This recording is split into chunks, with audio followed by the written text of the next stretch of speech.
Welcome back to Blindside, proudly brought to you by C-Track, the power to predict.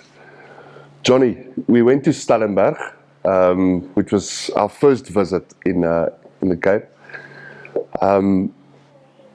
This school, in my opinion, is probably one of the best that we visited in terms of the welcome, the people involved, the hearts involved. A quiet gem, I would say.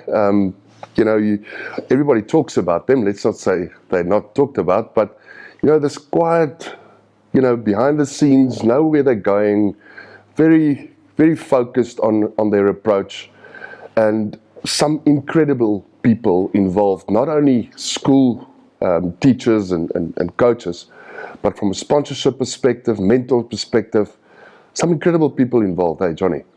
Nee, sonder enige twyfel, jy weet, as jy net gaan kyk na die dissiplinestelsel en die karakter in die skool, en ek verwys altyd daarna, maar hoe kinders by jou stap en jou groet? Ek kyk, dis die eerste ding waarna ek kyk, as ek by skool instap, is leerders wat by jou kom, hoe lyk hy leerders?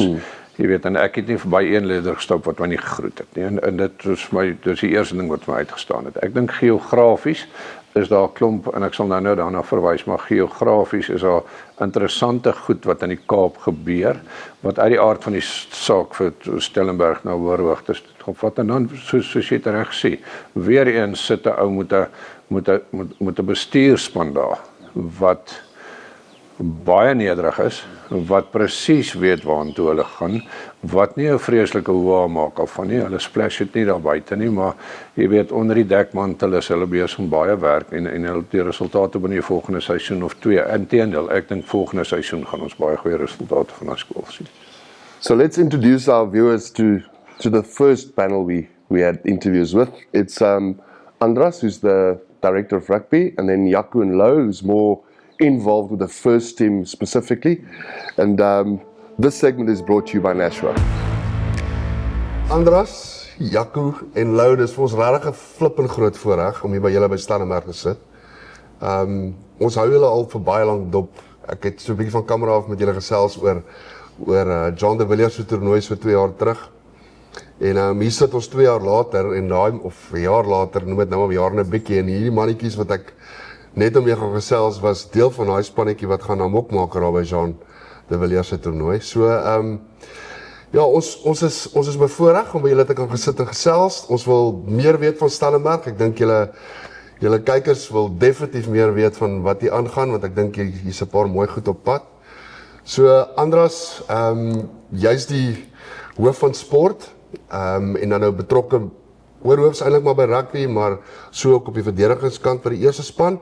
Jaco, jy by die agterspelers by die eerste span, en Louw by die voorspelers. En dan mis ons 'n man wat die hoof afgetree is. Ja, Diwan Bat, ja. Diwan Bat, wat nou al van 2007 af, is 'n span afgerig, ja. Diwan is furniture hierso. So ja, Ansonet, val jy weg, sit die manne op die spot. Elke seisoen vertel nou sy eie storie. Vertel ons 'n bietjie van julle seisoen. Ja, kom begin sommer met jou. Ek dink ons het 'n goeie seisoen gehad. Soos die meeste kykers ook en ons ondersteuners ook weet, het ons 'n redelike jong span gehad. Ons was suksesvol in my opinie. Ons het goeie wenne gehad, so 1 of 2 wat ons baie naby verloor het. Daar by die groot toernooi het ons so 1 of 2 geklip, maar as ek so oor 'n jaar moet dink, ek is baie suksesvol gewees in my opinie. Ja, en dit bou karakter. Ek kan aansluit daarso. 'n bietjie geskiedenis gemaak in die jaar waar ons die 4 suidelike voorstede skole gewen het. So dit was 'n hoogtepunt vir ons gewees. Wynberg, Bishops, Rondebosch, Sachs, en al 4 was weg gewees. So daai was iets nice geweest, en dan soos Louw gesê het, is ja 1 of 2 wat geglip het, veral daar by Wille Klawer teen UKT en DHS, met julle met Raniele gepraat in verlede week. Daar het ons op die einde verloor. So ja, was goeie tye geweest, of goeie wenne geweest, en dan was daar nou so 1 of 2 wat geglip het. Maar ek dink met die jong groep wat nou deurkom en die onder 16s wat deurkom vir volgende jaar, dink ek ons 'n lekker diepte. So dit gaan dinge 'n bietjie interessant maak, spankeuses. En dan ja, so ek glo dit sal of miskien volgende jaar is dit 'n beter jaar vir ons. Ek glo dit sal 'n beter jaar wees vir ons. Daai kontinuïteit, en ek meen Andras, ons praat met al die skole daar, en daai kontinuïteit is vrek belangrik. Ek meen julle het fantastiese voederskole om julle, die Eversdals en hierdie manne.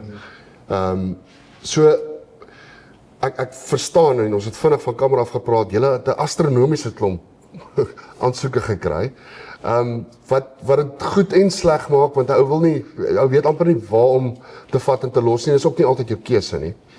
Maar wat ek by wil uitkom is dit lyk of julle goeie kontinuïteit begin kry. Weer eens wat die kyker nie vergeet nie, dis 'n gemengde skool. Hier's meer as net een sport in hierdie skool. Dis nie 'n seunskool waar jy soos 'n Boland Landhou waar jy 500 seuns het en al 500 speel rugby noodwendig nie.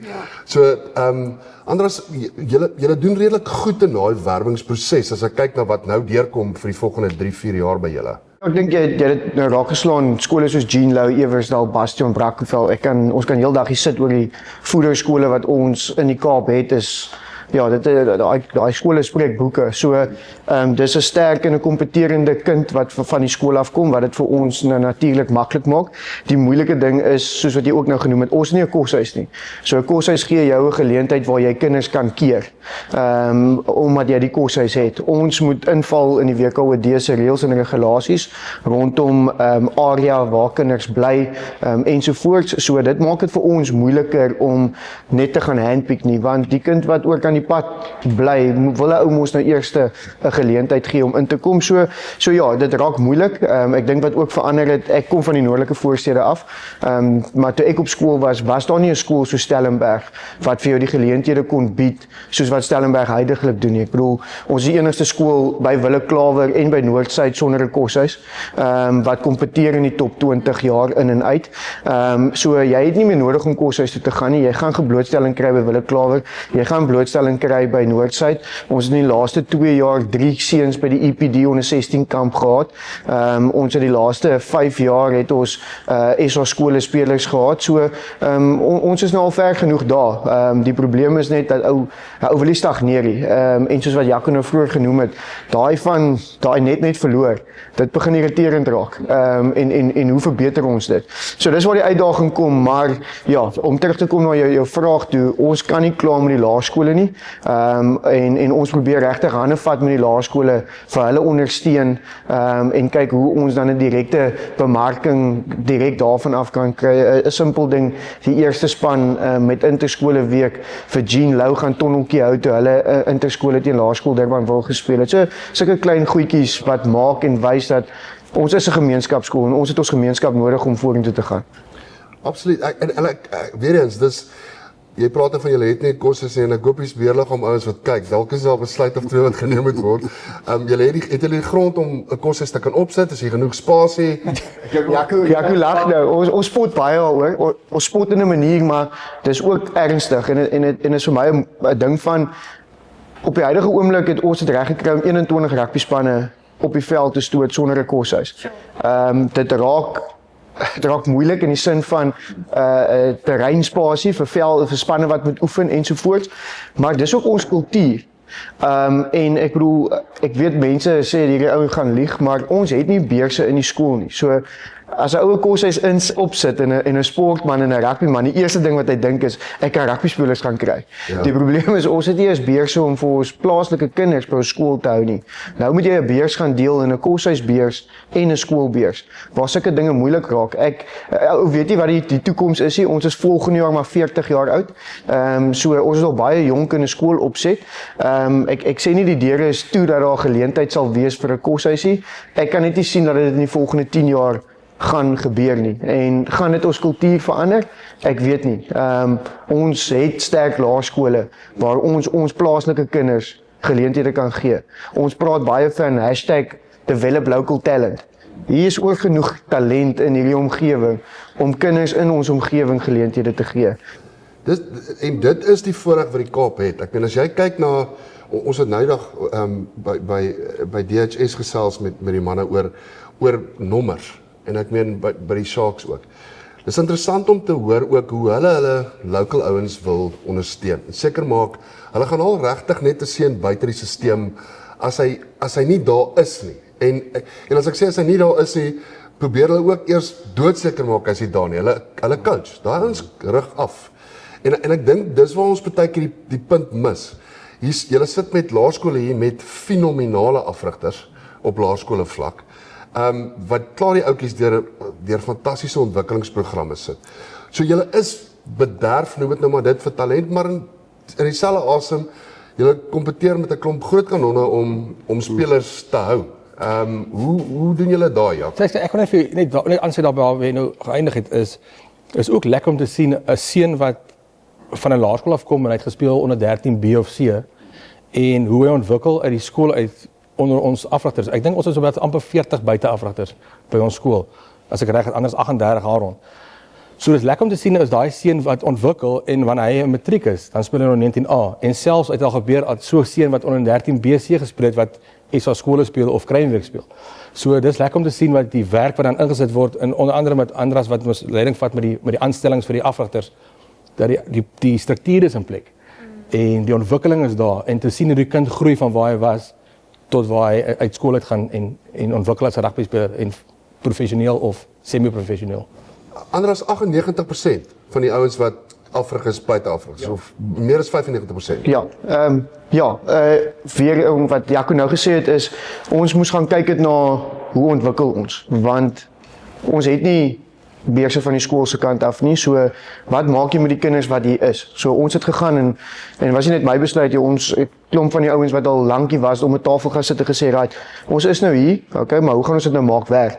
En ons het 'n besluit geneem, beheerliggaam toe gegaan en beheerliggaam het hande gevat en hulle dit maak werk is dat van ons onder 14 E-span af reg deur tot by onder 14 A-span het elke span 2 coaches, 'n forward specialist en 'n back specialist. En want jy weet nie of daai ou onder 14 C jou volgende eerste span fly-off gaan wees nie. Ja. So maar dit help ook nie ons identifiseer daai ouetjie eers by onder 16 vlakkie. Hy moet vroeg genoeg ontwikkel word. So hoe kry ons dit reg? Daar is net 'n handjie vol mans in die skool. En die daarvan toe ons op skool was waar jy speel touchies vir 40 minute lank is verby. Jy moet nou coach om in veral waar ons speel hier in die WP te kompeteer. So ja, dis hoekom ons so baie buite afrigters het want ons probeer spesialiste aanstel by voorspelers, by agterspelers vir elke liewe groepie. Want as jy onder 14 E-span goed doen, gaan die D-span goed doen, gaan die C-span goed doen. So hy het 'n snowball effek. So dis hoekom ons sit waar ons sit rakende dit. Maar ek dink dis deel van ons kultuur. As jy op Saterdag hier staan, dit lyk of daar 10 coaches 'n span coach, want die manne ondersteun mekaar. Ons al die A-spanne, ek vat nou die naweek van die 1 November, vat ek al die A-span afrigters, tweede en derde span afrigters Langebaan toe vir 'n naweek. Dat ons kan gaan sit en beplan in ons blueprint. Hoe gaan ons dinge doen en dat ons dit kan deurfilter na die res van die afrigters toe ook. En ons probeer ook die jong oudjies. Ons het baie van ons oudskooliere teruggekry, want hy het 'n passie vir die skool. Hy coach 'n bietjie meer met 'n liefde. Daar's 'n bietjie iets anders te daar. So ons probeer jong oudjies terugkry en van hulle identifiseer wat oor 5 jaar by ons kan oorvat. So daar's 'n strategiese beplanning in die afrigters ook. So ja, jy het van kamera afgepraat oor die diepte van die squad waar ons volgende jaar met oudjies gaan sit wat derde span gaan speel, maar wat in 2027 gaan eerste span staan. So daai ou moet nog steeds ontwikkeling, kwaliteit coaching kry. So ja, dis maar die hele konsep agter die afrigters ook, ja. Sure, en dit skep nie die diepte nie, dit bring bietjie jou old boys ook in die kringe. Ja. En ek bedoel dis vir hulle is trots daarop. Ja. Ons praat so oor ons is op afseisoen. Hoe lyk julle afseisoen? Kyk, ek dink vir rugby is nou al 12 maande sport. Daar is nie regtig af nie. Ons het nou na interskole wat in was middel Augustus klaar gemaak. Toe het ons nou maar begin met sewees. En toe het ons het nou al begin met gym toetsing so vir 2-3 weke terug. En môre val ons al weer in veldsessie. So ons berei al dan weer voor vir die summer series in Wellington by Huguenote. So dan van daar af dan is dit maar Desember vakansie na dit en dan gaan ons weer voluit aan. So rugby het nou 'n bietjie verander soos julle mos maar weet. Dit is maar eintlik maar 12 maande. So die seuns het dan so ek wil amper sê gaan so 'n maand tyd hê om te rus, ordentlik te rus, maar daarna is dit weer skouer in die wiel. So ja. So en dis lekker om dit te hoor want ek meen dit is wat dit is. Jy's reg wie net gesê die daarvan by oefening opdaag en touchy speel is verby. En snaaks genoeg is nog skole waar jy dit kry waar hulle nie die A en die B span is belangrik, miskien nog die C span en daarna jy weet rig maar af wat hulle in die hande kry. Ek hou van julle benadering om te sê daai onder 14 ons het dit by Durban ook nou gesien. Ons oudjies wat in die 4de, 5de span sou speel omdat hulle dit oopgemaak het vir almal ontwikkel het van daai ouetjies wat noem dit nou maar geoogmerk was om vierde span te speel, het eventueel opgeëindig in die eerste span. So ek is mal oor daai benadering, want weer eens ons is besig eintlik met ons maar 'n noem dit 'n opvoedkundige taak, maar 'n ontwikkelingstaak meer so as enigiets anders. En ek hou ook van wat julle gesê het net Lou van dit is nog steeds vir 'n suksesvolle seisoen. Ja, daar's verlore, maar op die einde van die dag is dit tog 'n groter prentjie of sit ek dit mis? Ek meen, hoeveel tyd kry julle regtig om met individue te werk in hierdie afseisoen as jy wat dan by die voorspelers is? Ja, jy is 100% reg. En ek wil nou aansluit wat Jaco sê, hierdie stukkie wat ons nou gaan doen, is baie gefokus op individue. Hoe ons hakers ingooi, die stits tegniek, daai tipe goedes, en dit gee vir ons die enigste tyd van die jaar dat as sodra die games begin, is dit game week in week uit, jy het 'n spelpatroon, jy het 'n verdedigingsafrigter, jy het die hoofafrigter wat hy wil net attack en ons met daai goedjies moet ons alles balanseer en ek dink hierdie is die tyd nou wat ons kan fokus op daai tipe goedjies, want nou kry jy 'n speler wat deur ook goeie coach was, maar hy sukkel bietjie met iets anders, maar jy identifiseer dit, maar in sy spelpatroon het dit weggekom. So dis lekker om nou goedjies op te tel soos sy afseisoen nou, ja. So dink jy hoof after nie 'n forwards kan attack nie, is dit wat jy sê? Die forwards kan eintlik ons maar nie attack nie. Hulle skram en mol ons maar. Baie goeie aanvalswapen by the way. Ja. Bly staan is die beste aanvalswapen in my opinie nog steeds op rugbyveld. Ouens, wat vir my, kom ons praat gou eintlik 'n bietjie oor volgende seisoen, want ek as een is vrek opgewonde in die eerste plek oor wie hulle gaan speel en die tweede plek die groep wat julle het. En ek weet jy gaan vir my sê en ek verstaan dit ook. Daar's massiewe verwagtinge rondom hierdie goed. So hoe bestuur julle dit in die eerste plek? Van die verwagtinge is nie net noodwendig die skool nie. Inteendeel is meer ouers en is old boys en dit is die gemeenskap, wat jy reg gesê het, 'n gemeenskapskool. So hoe manage julle daai verwagtinge? Hoe hou julle almal net op die grond dat hulle verstaan julle is nog steeds besig met 'n ontwikkelingstaak? Ek kan vinnig die heup uitskiet vir my en ek dink hulle sal by aansluit. Ons doen presies dieselfde wat ons altyd normaalweg doen. Die spelers is daaraan gewoond, die spelers wat nou al deur die ranks gekom het, die graad 11s, hulle weet hoe ons operate en hoe ons afrig en ek dink vir my stick to what you know en verbeter net op laas jaar. Die persepsies en verwagtinge van buite af sal altyd daar wees. So-called goeie groep wat deurkom, dit is altyd daar wees, maar op die einde van die dag het ons as afrigters 'n taak om te verrig om ons die beste te ontwikkel soos ons kan en binne ons planne om wedstryde in ons guns te laat help for that matter. So more of the same, sou ek sê. Ja. Jy kry die oproepe, Andras. Hoe hanteer mense daai oproepe? Ja, ek dink die groot uitdaging gaan wees in die sin van is die verwagting, maar die verwagting vir my is nie so te sê van die resultate op die veld nie. Die verwagting gaan vir my meer oor die seuns. Die seuns wat klaar daar gespeel het, hoe hou jy hom nog honger? Hoe hou jy dat hy nog die leier is, dat hy sy hand opsteek om te wys hoe dit eintlik gedoen moet word? Ek dink daai gaan die grootste uitdaging vir ons wees in die sin van dit gaan meer 'n mental aspek wees as 'n fisiese aspek. En snaaks genoeg is almal praat oor die groep wat ons het, maar nou gaan sit en beplan ons as afrigters. En ons het gesê ons gaan dit 'n stapie terugvat. Ons gaan dit nog meer basic maak as wat dit was. Want op die einde van die dag is die basics moet goed gedoen word voordat jy die lekkerte van al die ander goedjies kan kry. So dit is vir my die groot ding, is maar om die seuns se koppe reg te kry. So ek dink ons gaan baie meer 'n mental coach deel maak van ons opset en hoe ons dinge gaan benader.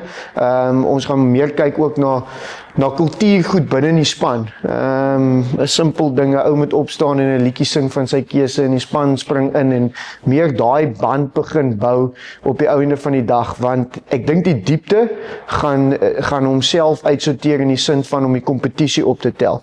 Daar mag dalk 'n man of twee wees wat hierdie jaar heel jaar eerste span gespeel het wat dalk nie volgende jaar dit gaan doen nie. En dis 'n lekker probleem om mee te hê. Die groot ding is om daai te manage dat dit nie begin lelik raak tussen die 2 jaargroepe nie. Want as jy op die veld draf jy nie as 'n onder 17 onder 18 span op. Jy draf as Stellenberg Hoërskool se onder 19 span op. Correct. So dis belangrik dat ons daai kameraderie tussen die seuns hou, maar dit is 2 lekker groep seuns wat lekker oor die weg kom al van junior af. Dinge soos Wille Klawer waar die junior saam bly in 'n koshuis. dit help om daai band nou al te bou ten opsigte van dit. So ja, dit gaan 'n uitdagende taak wees. Ons het nou die dag om die tafel gesit, sit en beplan ons klomp eerste span afrigters en op die oomblik raak ek so stil te sê, boys, as volgende jaar die werkie, is dit hierdie 5 ouens wat om die tafel sit se skuld.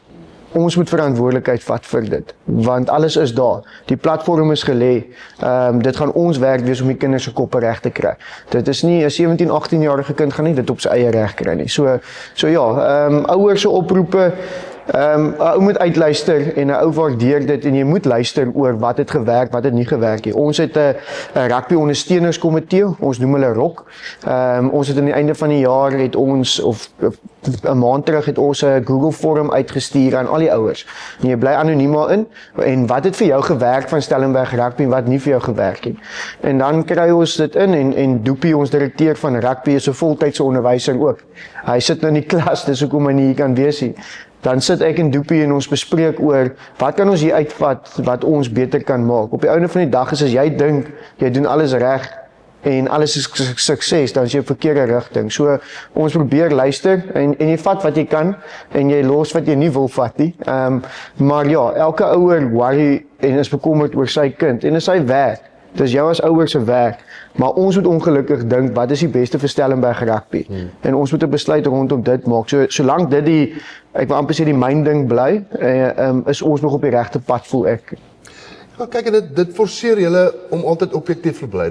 Verstaan, dis vir my, dis eintlik die way om te gaan. Ouers, dis great as jy jou kind ondersteun, dis fantasties. Maar op die uit van die dag is daar ouens dat die besluitnemers moet wees. Hulle moet wees en die verantwoordelikheid vat daarvoor en reg doen julle dit. Ek weet julle het al 'n paar wille besluite geneem om onder 16s in die eerste span te speel. Ek kan net dink hoe daai oproep gegaan het. Maar dit bly julle verantwoordelikheid en op die einde van die dag moet die skool eerste kom. En ek meen met al die skole wat ons praat is dieselfde beginsel. En dit is gewoonlik daai ouens wat regtig voet by stuk hou, wat die sukses het. Jy weet hulle die van die direkteur af reg deur tot by die afrigters. Ja. Ek hou ook van wat julle sê dat die coaches mekaar ondersteun. Hoe kry julle dit reg om die ouens bietjie te upskill?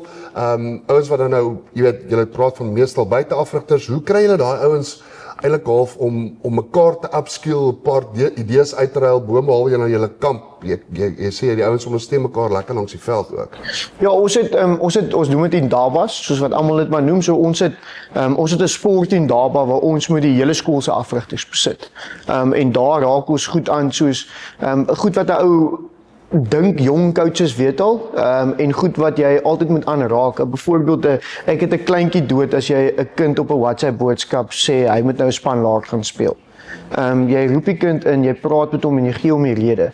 So by die coaches in Daba met die hele skool se afrigters van alle sporte, raak ons aan daai tipe goedjies van hoe hanteer jy 'n teleurstelling met 'n kind? Hoe hanteer jy 'n ouer wat nou emosioneel is jou by die skool by die veld kom aanvat? Hoe raak ons daai goedjies van? Dis belangrik, veral vir die jong afrigters, want jy wil ook 'n jong afrigter nou verloor as gevolg van daai goed wat nie lekker is van afrigting nie. En dan het ons ook coaches en dabas met net ons rugby coaches. So Lou en al die A-span forwards coaches sal bymekaar kom en sê, "Right, ons wil aan hierdie paar lynstaande fokus." Ek sê nie dis al wat jy moet doen as 'n afrigter nie, maar kom ons kry hierdie 3 reg van onder 14 af reg deur. En ons maak dit deel van ons program. So daar upskill ons mekaar. 'n Lekker ding is ook Leo Kreer wat vir die Lions 'n paar jaar terug gespeel het wat met as gevolg van 'n besering moes klaarmaak. Leo is by een van ons junior spanne as 'n afrigter. Maar die manne voel gemaklik om vir Leo te vra, "Kom help gou hier by die onder 16 se scrum sessie." So die ouens onder mekaar help mekaar uit en dan ons is bevoorreg genoeg om vir Brak Harris ook gereeld te kry. Brakkie kom ook baie in en help ons 'n bietjie uit daarmee. So ja, dit is maar hoe ons die manne bymekaar kry en dan soos byvoorbeeld SAS wat nou aan die einde van die jaar weer 'n kliniek het daar. Ons stuur van ons coaches soontoe. Ons kan ongelukkig nie almal stuur nie, maar ons stuur so 4-5 manne. Hulle gaan luister, hulle bring terug en deel met die res van ons wat is daar gekommunikeer, wat se nuwe dinge waar ons na moet kyk. En dan op die WhatsApp groepies gaan maar wil daar met idees rondgooi. Ja. Dis toch, ja, sorry. Ek wil net gou net aansluit op die afrigters. Die hele groep afrigters in die skool, en ek praat nie net ek praat van die hele bank direk hier, is almal ek wil amper sê is 'n lekker familie. almal koop in by mekaar se idees. Niemand almal trek dieselfde kant. Kom ons sê almal trek dieselfde kant vir die tou. So jy sê dat daar een die kant trek en ek moet sê almal is lekker oop met mekaar. Vir ons onder 19s die groep ek moet sê ons kom al 'n lang pad saam met mekaar. So almal weet waar is die ou se sterkpunte. So en ons vul mekaar baie mooi aan dink ek daar. Ek dink ons die groep as die jou kering op jou coaches waar hy sy afrigters plaas is perfek. Ek dink en so die ontwikkeling is goed. Die dinge so teen die tyd van die kinders by ons uitkom is hulle goed ontwikkel en dit maak ons werk 'n bietjie minder ook. Ja, en ek dink ook daar's die ego sê. Ja, dis wat ek net wou sê, daar's die ego. Ek meen Leo, daar sal onder 14 coach iets raak sien by onder 19 game. Ek meen ek is net maar gefokus op iets. My tweede span coach of tweede span backline coach kom en sê jy's Jaco of Lou, daar's iets wat jy raak sien. En dan sal ons na daai tyd gaan sê, "Shit, dis 'n goeie idee. Kom ons gaan kyk bietjie daarna." Ek dink dis wat ons inkoop. Soos ander sê partykeer ek hou nogal van op die veld staan, daar agter die doodlyn. Partykeer staan dit dan staan hier 5, 6, 7, 8 coaches hier langs. So voel dit dis lekker en dis 'n gemeenskap en dis wat dit lekker maak dink ek. Het julle een tipe afrigtingstyl wat regdeur trek of Ons het 'n blueprint. Wat ons graag wil weer eens dit gaan terug na ons moet 'n plan hê van onder 14 af reg. Ja, daar's basics. Ja, so ons het 'n blueprint wat ons graag implementeer. Jy moet in die oggend onder 14 C-span sien speel en vanmiddag die eerste span en jy moet sê, "Jesus, hierdie ouens is besig om in dieselfde rigting in te werk." So ons probeer dit doen, maar in dieselfde asem boks ons nie ons afrigters in om nie creative te wees, as ek 'n Engelse woord kan gebruik, om 'n bietjie hulle eie smaak in te bring nie. Maar die goeie Engelse woord is ons het 'n default play waartoe ons gaan in 'n sekere manier hoe ons wil speel, 'n sekere manier hoe ons wil verdedig. So van onder 14 af gaan ons onder 14s gaan amper dieselfde as die eerste span verdedig, net nie in soveel detail nie. So ons breek hom af in kleiner goedjies waarop ons wil fokus. Onder 15 sit ons 'n bietjie by. Onder 16 probeer ons presies dieselfde te speel soos die eerste span speel, want dan werk jy 'n 3 jaar plan in. So om 'n ouetjie van onder 16 af eerste span te laat speel, is dalk vir mense daar buite, hy skrik dalk want hy hoor dit. Maar vir daai kind is dit baie maklik, want die onder 16 speel dieselfde as die eerste span. Hy stap in 'n stelsel in, hy hoor 'n call, hy weet presies wat gebeur. Dis nie vir hom nie. So dit is deel van dat ons sulke goed kon gedoen het. So ja, ons het 'n blueprint en weer eens, dis hoekom ons nou oor 2 weke 'n naweek weggaan, dat al daai A-span van onder 14 tot onder 19 hulle input kan hê op 'n blueprint. Elke jaar herskryf ons hom. Ons hou wat gewerk het, ons vat weg, ons sit by, ons bring nuwe goedjies in en dan filter ons dit deur na die res van die afrigters toe, ja. 21 spanne in die veld gestoot hierdie jaar by tye. Ouens, ek moet eerlik vir julle sê, ek is dis hoekom ons hierdie program aanbied. Want as jy nie weet nie, raai jy. En dis ek dink alle skole moet ek dink notisie neem. Ek weet julle wil dit nie noodwendig hê nie, maar ek dink jy moet notisie neem dat hier's goeie goed wat aangaan by julle en ek hou van die hele manier hoe jy dit hanteer. Die feit dat dan die egos is vir my fantasties. Ek meen die feit dat 'n onder 19 coach nie noodwendig dink jy onder 14 C-span coach het dalk 'n goeie idee nie. Ek meen dis great. Ek dink nie dit is in alle skole so nie. Kom ek sê dit sommer vir julle regheid want egos is maar 'n rolspeler. Ek dink die feit ek moet jou baie accolade gee vir die feit dat jy die hoeveelheid buiteafligters het wat jy het en dit so goed kan manage, want dit sit ook nie in enige ou nie. So well done met dit. Dis altyd die populêre dit which is fine. Ek meen ons mense doen dit vir die seuns. Dit gaan nie oor ons is nie hier om 'n popularity contest te wen nie. Julle is besig om seuns te ontwikkel en julle die hoeveelheid spelers wat julle in SA skole spanne en Kruiwenweek en die goed praat vir ditself. Maar baie dankie. Ek dink dit was vir ons 'n insiggewende voorreg om by julle te sit en gesels. Ek as een kan nie wag om te sien wat julle gaan doen nie en ek sit nie addisionele verwagting op julle nie. Die druk is klaar op. Ek moet regtig sê dis vir ek is opgewonde om te sien waartoe julle op pad is, want ek sien amazing cohesion tussen julle almal.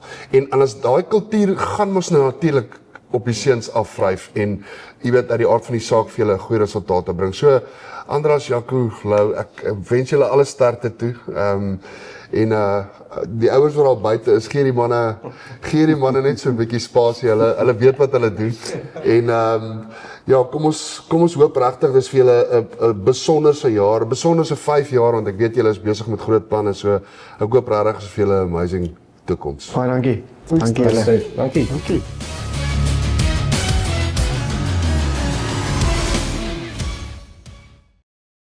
Maybe you hate broccoli or love scary movies. Maybe you're indecisive, adventurous, or always kind. Maybe you snore, have a secret creative talent, or no sense of direction. We don't pretend to know you, but we know certain things get you going. And at MediHelp Medical Scheme, we know about healthcare, as we've been doing it for 120 years. Visit medihelp.co.za for all the information about our plans for everybody.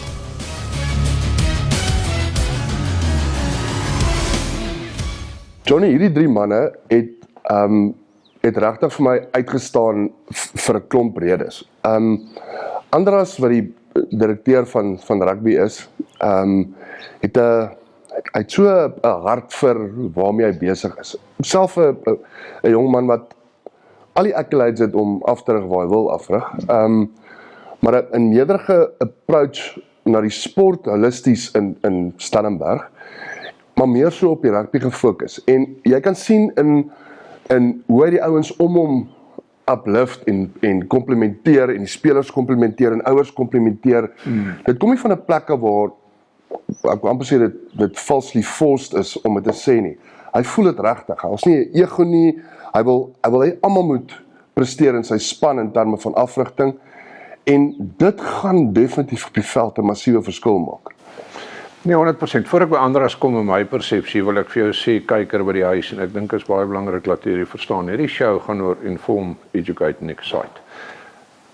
Ons bring vir jou goeie nuus. Ons bring vir jou die DNA van die skool en die karakter van die skole. Ek het jou nodig.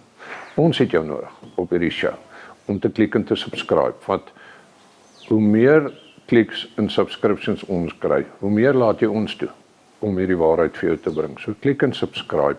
Dit is vir ons belangrik dat jy deel vorm van 'n blindside gemeenskap wat regtig omgee, wat mekaar akkommodeer en respekteer. So raak deel van hierdie gemeenskap. Kom ek sê gou vir jou, baie mense praat oor ons is lief vir kinders. Dit is maklik om dit te sê. Jy weet, daar's baie mense wat nie van kinders hou nie. Kinders irriteer hulle.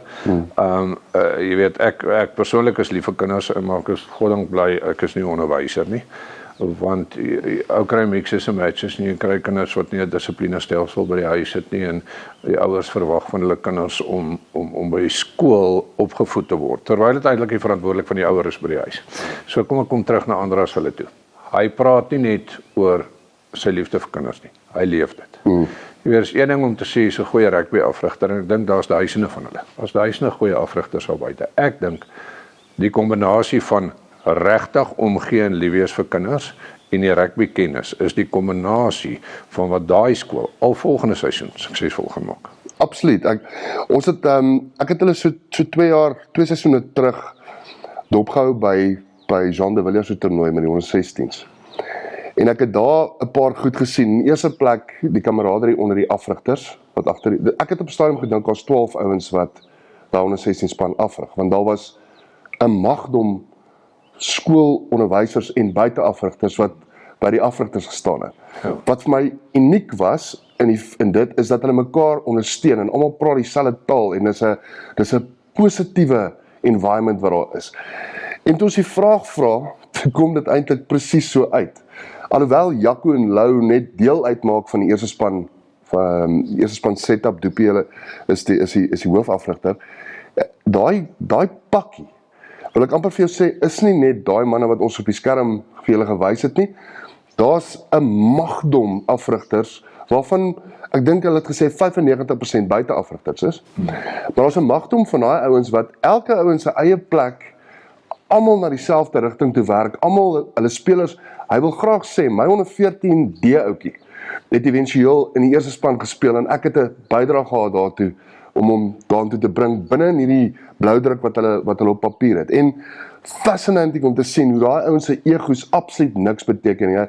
Ek praat met van die ander skole se afrigters, hulle is mal die Stellenberg ouens om saam met hulle 'n bier te drink en 'n gesprek te, want daar's net niks antagonisme of niks van dit nie. Hulle is almal daar om rugby mooier te maak en hulle is bitter lief vir Stellenberg se seuns en die manier hoe hulle die skool wil verbeter in hulle rugby. So het sal verander. Ek meen Jaco en Lou, Johnny, twee ongelooflik interessante ouens, maar passievol vir die game, nê. Nee.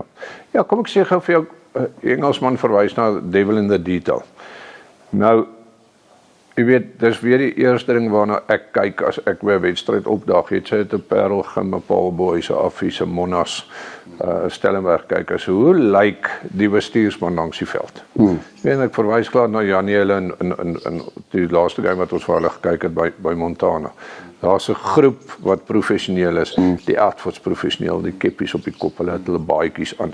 Jy weet, dis tipies wie Stellenberg is. Jy weet, Stellenberg, en dit vertel 'n storie van waarmee jy te doen het. Ja. Dit vertel nie die storie van die talent nie, dit vertel met hoe lyk hierdie professionele outfit. Dis die een ding wat vir my uitstaan van Stellenberg. Hulle is 'n professionele outfit, jy kan dit sien langs die veld.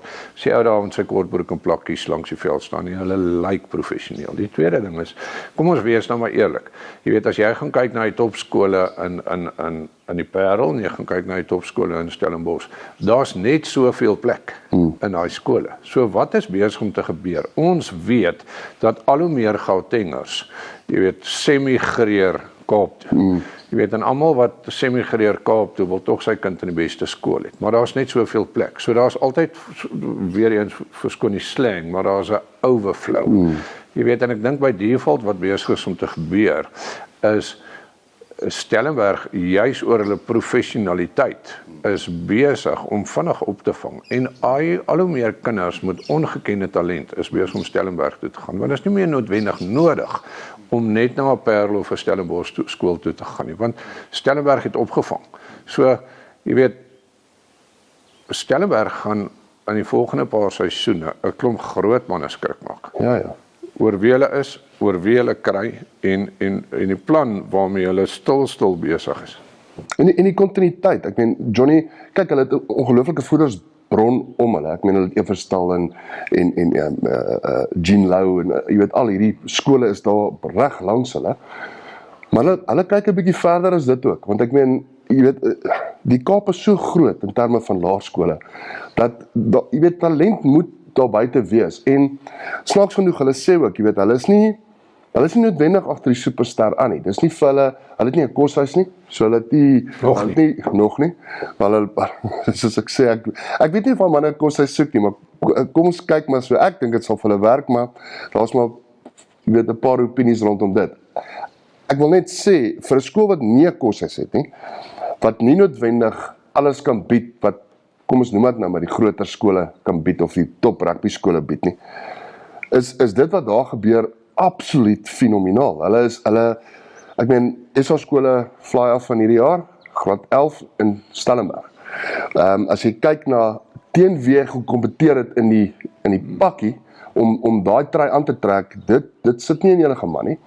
En ek moet sê, ek het langs hom gestaan, Ethan, is 'n groot seun op fly-off, en 'n bitter goeie rugby speler, maar daar's nie net 'n individu, Ethan nie, daar's 'n spandinamika, groepdinamika, en weer eens, daar slaan Andras hulle die spyker op die kop. Hulle vat hierdie klomp afrigters weg, hulle gaan beplan saam, elke ou het 'n insaag, en hulle besluit saam, hoe wil hulle die volgende seisoen, elke liewe speler wat deur hulle hande gaan, of hy nou onder 14 speel, en of hy vir die eerspan speel, hoe laat hy daai ouetjie voel, dat hy die belangrikste is, in Stellenberg se rugby gemeenskap. Ja, en ek dink, jy weet, talk is cheap, but money buys the whiskey. Nou kom ons praat daaroor. As ek 'n pa is wat regtig vir my kind omgee, my kind is graad 7 en hy moet hoërskool toe gaan, dis die eerste vraag wat ek vir my vrou mekaar gaan vra is, wat kry my kind? Verstaan jy? wat kry my kind van 'n gebalanseerde skool af? Jy weet, en dit sluit in sport, kuns en kultuur. Hoe lyk die akademiese kurrikulum? Hoe hard dryf hulle akademie? Ja, my kind het al die talent in die wêreld. En dan die volgende vraag wat vra is, wat is die naaste skool? Jy weet, en bied daai skool vir my dit, en indien nie, waartoe gaan ek? En as ek my kind verskuif, jy weet, wat kry my kind soveel meer by 'n ander skool wat hy byvoorbeeld nie by Stellenberg gaan kry nie. Jy weet, ek sal dit baie sterk oorweeg om my kind na Stellenberg toe te stuur. Vir die eenvoudige rede. Dit is 'n gebalanseerde skool. Hulle glo aan 'n winter en 'n somersport. Hulle glo aan 'n goeie etiket, goeie dissiplinestelsel. So ja, dit is baie belangrik om daai vrae te vra, en ek is heilig oortuig na ons onderhoud met Stellenberg dat 99,9% van daai boksies getik kan word deur die vrae wat 'n ouer vra. Ongelooflike skool. 'n Skool met great karakter, 'n skool met professionele mense wat regtig lief is vir kinders. So ja, ongelooflike skool. En op daai noot, Johnny, ons het met van die spelers ook gepraat, en dis lekker om te hoor dit wat ons voel is eintlik wat met seuns gebeur in daai skool. So hierdie volgende segment is 2 spelers wat ons mee gesels het, en hierdie segment word gebring deur Medial. Ons het die voorreg om hier saam met Janos en Ethan te sit hier by Hoërskool Stellenberg. Ons 'n bietjie gesels oor julle seisoen. Wat het julle van julleself geleer in hierdie seisoen wat verby is? Kom ons begin sommer by jou. So, ek dink om die pressure te hanteer. Ek dink as om graad 11 eerste span te speel, fly off. Ja. Dit kan moeilik wees met al die calls wat jy moet ken, goed soos dit. So ek dink om die druk te hanteer van almal en ja. En Janos? Ek sluit aan by hom. Ek gaan sê ek dink die coaches het dit ook maklik gemaak, want jy weet die coach back jou en hy gaan jou nie kies as hy jou nie geback het nie. So ek dink jy leer om die druk te hanteer, maar jy weet ook die coaches wat jou gekies het, glo jy kan dit doen. So jy moet nou net in jouself glo en dan jou job doen, want jy weet wat jou job is. Jy weet van wat van jou verwag word. En ja, ek dink die druk van onder 16 af op is 'n bietjie anders. Maar jy leer ook hoe om dit te hanteer as jy onder 19 speel. So ja, ek dink om die druk te hanteer is ja.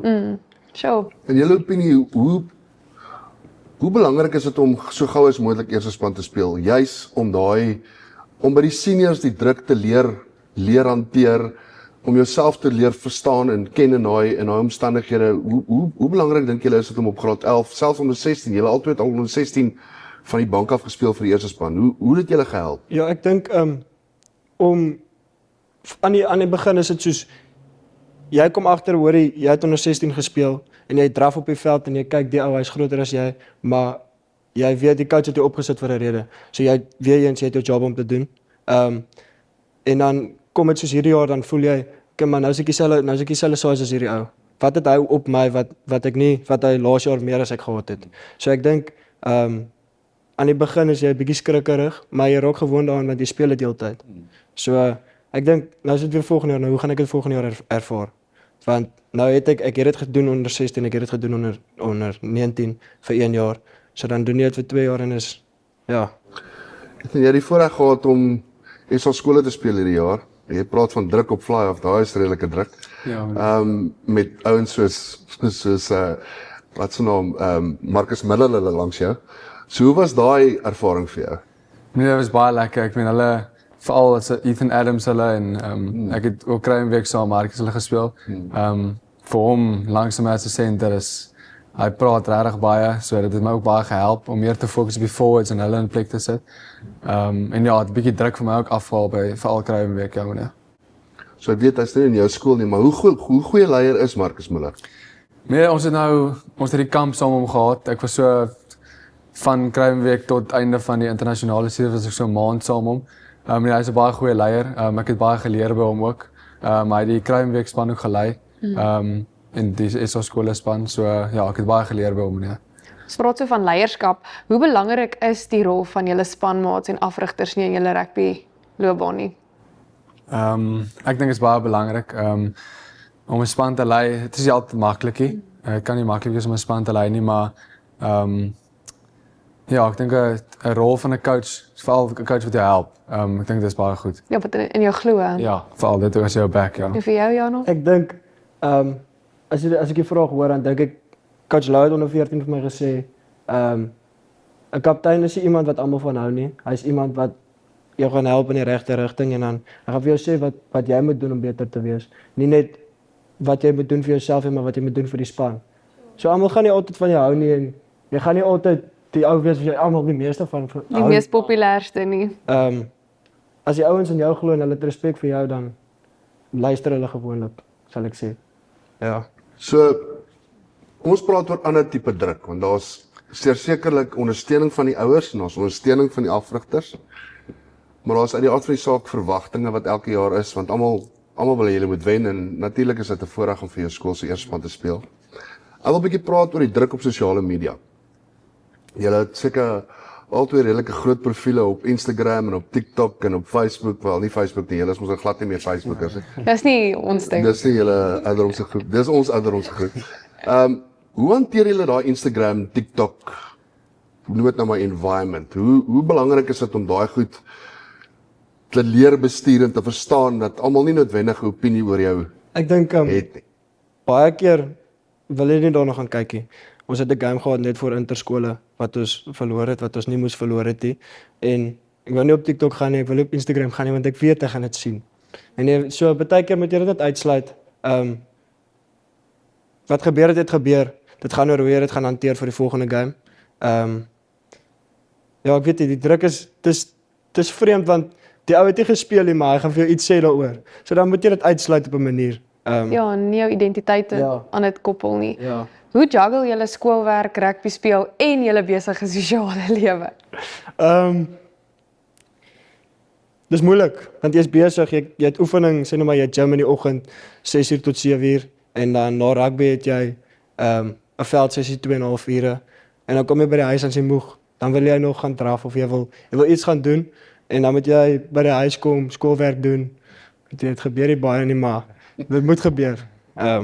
Ja. En jy, Ethan? Ja, hoe dis juggle wat jy Janus al daai? gesê het. Ek weet ons het Vrydagoggend het ons nog gym in die oggend. Meestal van die tyd ons gym middag en dan direk daarna ons veldsessie. So ons is van seker 2:00 tot 5:30 op die veld. En dan kom jy nog by die huis en jy's moeg, jy het regtig hulle so skoolie.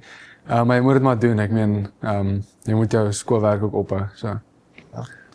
So sosiale media weet julle om te manage. Ek sê altyd die beste afrigters is gewoonlik daai keyboard warriors wat in sy lewe nog nooit 'n rugby aangehad het, maar hy is die slimste ou. Ja. So is goed dat julle dit weet en weet hoe om dit te manage.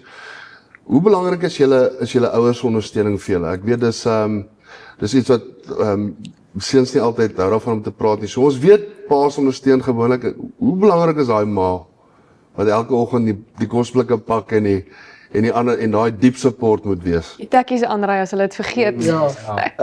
Ek dink ek's bevoorreg en baie ouens is nie, maar ek's bevoorreg. Ek kan nie onthou wanneer laas my ouers nog nie by 'n rugby game was nie.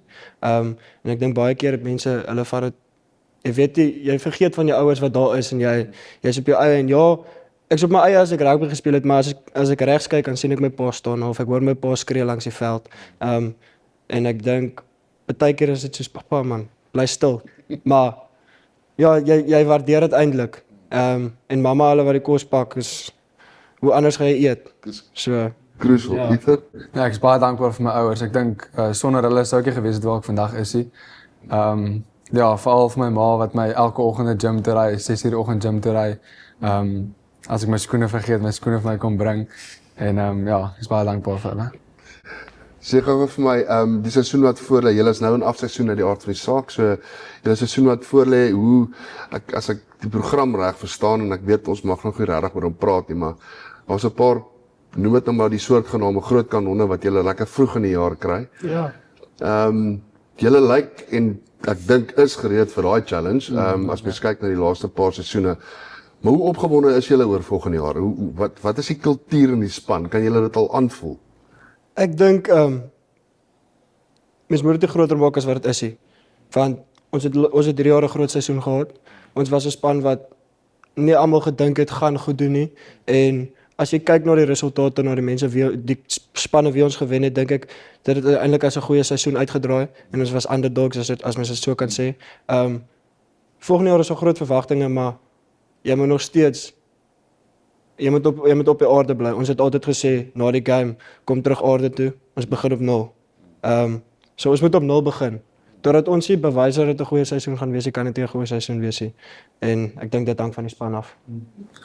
Ja, ek sit aan by Janus. Ek dink baie mense het gedink ons gaan nie regtig 'n goeie span wees in die begin van die jaar nie, maar ons het die mense verkeerd bewys. Ek voel ons was 'n suksesvolle span. Ons het baie goed gedoen die jaar. Ons het groot wenne gehad en so wat coach Lou nou gesê het, paar net verloor. Maar ja, ek dink ek's baie excited vir volgende jaar.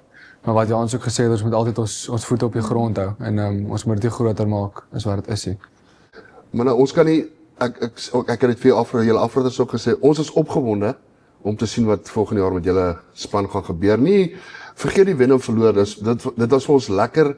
Ek het 2 jaar terug julle albei gesien speel by ronde 16s by Jean de Villiers se toernooi en ek sê vir jou, ek het daai dag vir die mense langs die veld gesê, hier's 'n proper spannetjie van Stellenberg. So en ek moet regtig vir jou sê ek het julle van daar af dop gehou en dis my ek is opgewonde om te sien wat julle volgende jaar gaan regkry. En ek sê weer, dit gaan nie net oor wen en verloor nie. Ek het gehou van die kultuur in daai span daai dag. Julle was 'n klomp absolute fightertjies. Affies was 'n redelike stukkie voor en julle daai game kom haal soos wat net julle wou. So dit was impressive. So ek is nogal opgewonde om te sien wat gebeur volgende jaar. Regtig opgewonde. Ons gaan julle definitief volg by Noordsuid, by Willeklawer, by al die plekke. En ons sal terugkom en ons sal dit daarby kom doen. Ek voel ons moet. Ons sal by julle hoor wat een is vir julle, wat maak vir julle die belangrikste saak en ons sal daai kom afneem en met julle voor die wedstryd gesels. Maar baie sterkte manne. Ons dink julle gaan 'n mooi seisoen hê en mag net die beste vir julle gebeur. Baie dankie meneer. Baie dankie.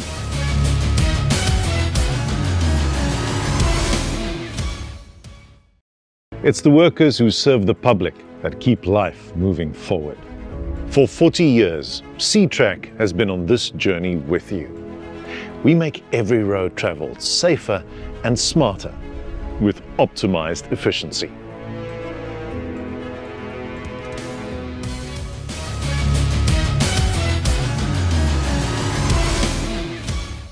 Johnny, 2 gentlemen, wil ek amper vir jou sê.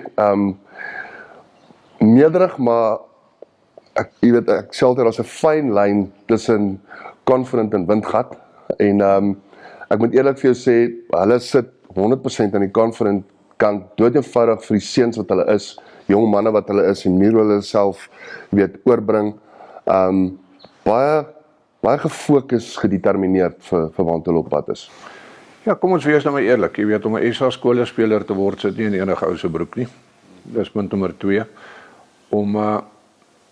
Kom ons gaan kyk maar net en kom ons gaan kyk na die realiteit. As jy gaan kyk oor WP spanne vir Boland, span of vir Vrystaat spanne, is daar gewoonlik jou topspelers kom uit 1, 2 of 3 skole uit. Jy weet, en uit daai skole uitkom weer 'n klomp SA skoolspelers. So dit is duidelik vir my dat die trend besig is om te verander en dat spelers soos hierdie SA skoolspeler, jy weet, jy kan sien dat hy het dit gemaak in Stellenberg. En jy weet, dis soos die droommyl jare terug. Mense het gesê is onmoontlik om 'n droommyl te hardloop of 'n myl te hardloop onder 4 minute en toe die eerste ou dit reg kry, Roger Bannister in 1954. Daai selfde jaar toe hardloop 7 ouens 'n myl onder 4 minute. So al wat jy kort is daai spak. Jy kort een ou wat sê maak nie saak of ek in Stellenberg is en of ek in Parow is en of ek in Welkom Gimnasium is nie. As ek goed genoeg is, gaan ek dit maak. Jy weet, en dan daai vuurtjie het hy aangesteek. Ja. Jy weet, en nou kan ek vir jou sê dat die keerders gaan begin notisie neem van Stellenberg, want hulle gaan sien hier's 'n skool wat opdaag, hier's 'n skool wat besig om te vernuwe, hier's 'n skool wat saam die groot honde hardloop. En uit die aard van die saak, jy weet, jy kort 1, 2, 3 ouens, 4 ouens wat in Kruimweekspan kom en dan die volgende ouens aspireer om weer so intoe te gaan. By verre die mees strafste nood om 'n skole kompetisie is in die Kaap. Ons kan mekaar die waarheid vertel. So om week in en week uit in daai kompetisie nie net te survive nie, maar om te presteer is bittergoed. En dan kry hulle nou nog op die Noordsuid toernooie en die Willeklawers ensovoorts kry hulle serious kompetisie en dis presies wat hulle na toe gewerk het. Hulle wou hulle self teen die bestes meet en dit kom al meer voor.